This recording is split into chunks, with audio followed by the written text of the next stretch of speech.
বাড়ি জামা 10 বছর আছে কেন কারণ থাকতে হবে। দায়িত্বে আছি। ধন্যবাদ।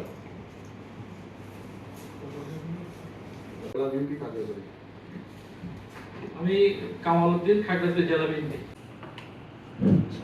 আমি সৌরভ মার্মা, বৈজ্ঞানিক কর্মকর্তা। সবাইকে নমস্কার জানাচ্ছি। আমি শাসন মার্মা, বৈজ্ঞানিক সহকারী। আমার নাম কবির মোল্লা, গাড়ি চালক, কৃষি গবেষণা। আমার নাম আসলে মামা, আমি কাজ করছি। সকল ধন্যবাদ। আসসালামু আলাইকুম, আমি আবু বকর, বৈজ্ঞানিক বিভিন্ন জায়গায় যাব সময় যখন পাই। আসসালামু আলাইকুম, আমি মোহাম্মদ বদিউল আলম, সাধারণ সম্পাদক, উপজেলা বিএনপি মাঠ।